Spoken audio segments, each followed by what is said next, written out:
लक्ष्मण की तरीके से, अपने की तरीके से परम पूज्य गुरुदेव पंडित श्री राम शर्मा आचार्य जी के मिशन से जुड़ जाएं, भला ही होगा। सबसे पहली घटनाएं तो तब घटी जब मैं सर्विस में नहीं था, और तब हमारे बड़े भैया मिशन से जुड़े हुए थे, भाई साहब सीता साई जी। तो वो ये चाहते थे कि परिवार के और लोगों को मैं जोड़ दूं, उनकी इच्छा ये थी। तो मैं एक ऐसा था जो भाई साहब कहते थे मैं मानता था। तो उन्होंने कहीं किताब में पढ़ा होगा कि जो आपकी सुनता है ना पहले, और जो आपकी मानता है उनको पहले बोलो। तो वो मेरे से बोले, यार तेरे को एक बात बतानी है। बोला क्या? बोला ये तो माला है और ये गायत्री मंत्र जब तेरे को करना है। तो मैं उस समय बी कर चुका था। बी के बाद घर आ गया था। घर आकर के जयपुर में मैंने जयपुर डेवलपमेंट अथॉरिटी में रजिस्ट्रेशन करा लिया था ठेकेदारी का। मैं कॉन्ट्रैक्टर का काम करने लग गया था। उसमें ये स्थिति थी कि सिविल की भी उसमें डिमांड कम थी।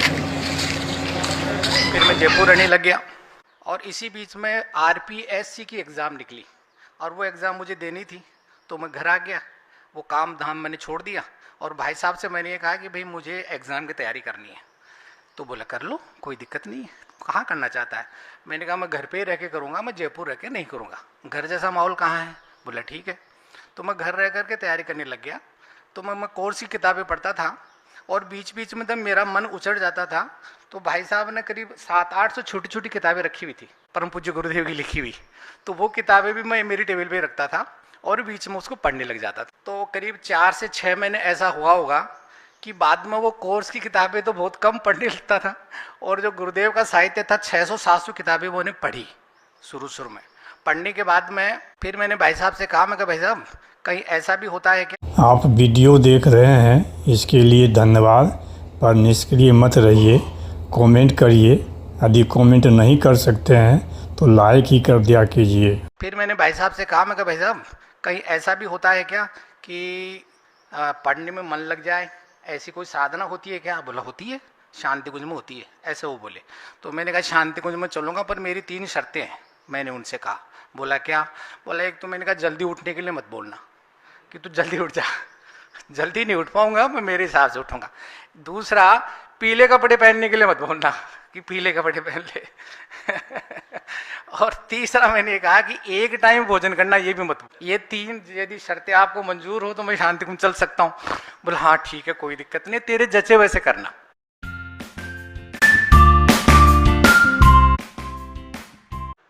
हम आ गए, ये 94 की बात है, 31 मार्च 94। सबसे सर्वप्रथम मैं शांति कुंज में आया, और भगवती 1 में हम लोग ठहरे। मेरे साथ में मेरी धर्मपत्नी थी, आदरणीय भाई साहब थे, और आदरणीय महेंद्र मोहन पारिक जी भी थे, और हम 4 लोग एक ही कमरे में रुके हुए थे। इसी बीच में उन्होंने कहा कि ठीक है, संकल्प ले लिया। 9 दिन का अनुष्ठान हमारा शुरू हो गया, और इसी बीच में महेंद्र मोहन पारिक जी विनय वाजपेयी जी को जानते थे?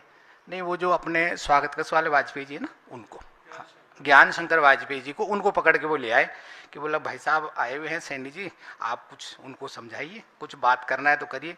तो वो बोले कि नहीं चलो मैं मिलता हूँ। तो मेरे से आके मिले, एक किताब वो लेके आए मेरे लिए, और उस किताब का नाम था मैं क्या हूँ। तो उन्होंने कहा इस किताब को आप जरूर पढ़ना। मैंने कहा ठीक है। मैं उसी दिन पढ़ गया उस किताब को, सारी को। पढ़ने के बाद मुझे लगा, पहले मैं सबसे छोटा था ना, बहुत छोटा था, तो मुझे ये सोचता था कि यार अपन क्यों इस दुनिया में आए, करना क्या है, ऐसा क्यों होता है, दुनिया में क्यों आना पड़ता है, ऐसे मेरी जिज्ञासाएं हुआ करती थी, पर समाधान कहीं नहीं था। पर उस किताब ने मुझे समाधान दे दिया। वो 9 दिन का मेरा अनुष्ठान पूरा हो गया। 9 दिन को मैंने बहुत तबीयत से मैंने 9 दिन किया। मेरा 76 kg वजन था, और जब मैं 9 दिन में भी किया तब ब्रह्मवर्चस्व में उस समय कुछ साधन, वो टेस्टिंग होती थी, तो मेरा 69 मतलब 7 किलो वजन 9 दिन में कम हुआ। इतनी मतलब उसके साथ मैंने किया। फिर घर चला गया, घर जाके गुरुजी का साहित्य पढ़ा। इसी बीच में मुझे ये पता चला, फिर मैंने अक्टूबर में 1 महीने का शिविर करने में ये पता चला कि अश्वमेधों की श्रृंखलाएं चल रही हैं। तो मैं घर चला गया। घर चल जाने के बाद मुझे याद आया कि इंदौर अश्वमेध वहाँ चलते हैं, पर वहाँ मेरे पास एड्रेस नहीं था इंदौर अश्वमेध का, जाना कहाँ है, किनसे मिलना है, ये मुझे पता नहीं। पर मैं जयपुर बस में बैठा और इंदौर पहुँच गया। इंदौर पहुँचा तो बस वाले ने मुझे इंदौर में कहीं उतार दिया। बोला भाई गाड़ी आगे नहीं जाएगी। बोला क्यों? बोला रंग पंचमी है। और बोला बहुत रंग डालते हैं इंदौर में, तो मेरी गाड़ी का रंग भी उड़ जाएगा, बदल देंगे, तुम्हारा रंग भी बदल जाएगा सबका। इसलिए उन्होंने कहीं हमको उतार दिया और हमको ये मालूम नहीं कि जाना कहाँ है। तो मैं भी उतर गया, सब लोग उतर गए। वहाँ 2 टेम्पो टैक्सी वाले थे वो खड़े थे, तो सब लोग टैक्सी वालों के चारों तरफ खड़े हो गए। मैंने सोचा अपना नंबर तो आना नहीं, अपन को ये भी पता नहीं जाना कहाँ है। तो मैं एक किनारे खड़ा हो गया, मुंह फेर के खड़ा हो गया, सोचने लग गया क्या करना है। इतनी देर में मैंने देखा है कि एक टेम्पो वाला तो जा चुका था लोगों को भर के, दूसरे टेम्पो वाले ने मुझे आवाज़ दी, अरे भाई साहब आपको नहीं जाना क्या? मैंने कहा जाना है। बोला कहाँ जाना है? तो मैंने कहा, मैं सोचा कि आप इतने सारे लोगों के साथ खड़े तो हमारा नंबर तो कहीं आना नहीं है। नहीं नहीं तुमको लेके जाना है मुझे। तो मैंने कहा भाई चलो तो फिर। तो बोला जाना कहाँ है? मैं कहा मुझे मालूम नहीं कहाँ जाना है। तो फिर मैंने कहा कि कोई अश्वमेध है, बहुत बड़ा कार्यक्रम है और वहाँ चलना है। बोला साहब मैंने कहा आपने कहीं पढ़ा होगा? मैंने उस टैक्सी वाले से पूछा। बोला मैं तो अनपढ़ हूँ। बोला मैं तो अनपढ़ हूँ। तो बोला ऐसा करता हूँ, मैं आपको ले चलता हूँ, एक सर्किल है वहाँ पे ऐसे बड़ा सा पोस्टर लगा हुआ है और उस पोस्टर में तू पढ़ के मुझे बता देना और वहाँ तेरे को छोड़ दूंगा। और देख ये इस जगह का ये नाम है, वहाँ ये चलेगा तो 20 रुपये लगेंगे। मैंने कहा ठीक है। वो ले गया और सर्किल पे मैंने वो नाम पढ़ा। नाम पढ़ने के बाद में वो मुझे पहुँचा दिया। सबसे पहले भाई साहब के दर्शन हुए। भाई साहब ने कहा अच्छा तू इंजीनियर है, समझदानी है, अच्छी बात है, आ जाओ। और काम करने लग गए। काम करते करते बस संकल्प यही था कि जो भी काम दिया जाएगा सो करना है। शाम की शाम हम लोग शाम को बैठते थे। अचानक ही हमारे राम जन्म वर्मा जी शायद यहाँ नहीं होंगे, राम जन्म वर्मा जी भाई साहब से बोले मीटिंग में, बोले भाई साहब एक काम हमारा हो नहीं रहा है और रुका हुआ काम है, उसको कैसे करें? तो बोला क्या था? बोला पोल है 10-15 पोल पड़े हुए हैं 40 फीट लंबे लोहे के और हाईवे पे बाईपास पे पड़े हुए हैं, उनको लेके आना है। तो भाई साहब बोले यार क्या दिक्कत है? तो वहाँ पास सैनी है ना, सैनी करेगा इस काम को। तो मेरे से बोले सैनी है ना, ये करेगा काम। तो मेरे को मालूम नहीं कैसे करना है। तो भाई साहब ने कहा देख तेरे को मैं 20 आदमी दूंगा, ट्रैक्टर दे दूंगा, तू कल लेके आना उनको पोलों को। मैं कहा ठीक है भाई साहब आप आधे से लेके आएंगे। तो मैं दूसरे दिन निकल गया ट्रैक्टर लेके, 20 लोगों को साथ लेके निकल गया। और वहाँ जा कर के और हमने सबसे कहा भाई रखो पोलों को। एक पोल उठा के हमने रखा तो वो ट्रैक्टर वाला चिल्लाने लग गया, उतारो उतारो उतारो। बोल मैं क्या बात हुई? बोला मेरे सिर से आगे चला गया ट्रैक्टर के पोल, मेरा सिर टूट जाएगा और पीछे रोड के भी टच करे आप, पोल इससे नहीं जाएगा। बोला उतारो। बोला तो हमने कहा सोचा यह बात तो सही कह रहे हैं, उतार दिया, उस पोल को उतार दिया। वो ट्रैक्टर वाला चला गया। हमने सबसे कहा कि देखो तुम लोग बैठे रहना, कुछ ना कुछ होगा, करेंगे जरूर है, अपन चाहे कुछ भी करना पड़े। तो उसमें से 10 बच्चे तो उठ करके भाग गए ट्रैक्टर में बैठ करके, हम 10 बचे। तो मैं कहा यार ऐसा तो नहीं, काम तो करना है यार, ये तो करना चाहिए यार, इसको छोड़ना तो नहीं है कैसे भी करके। तो मैं ये सोच रहा था, तो हमने मेरे मन में दिमाग में आया कि चलो एक काम करते, कंधे पे उठाओ उसको पोल को। और 10 लोगों ने उठा के कंधे पे ले लिया एक पोल को। और 10, 12, 15 पोल थे, 3 किलोमीटर दूर था। तो हम थोड़ी दूर चले तो बच्चे बोले भाई साहब बहुत वजन है, नहीं चलेगा। तो मैंने कहा रख दो भाई, रख दो, नीचे रख दो। नीचे रख दिया। तो मैं कहा तुम लोग बैठे रहना, मैं कुछ करता हूँ।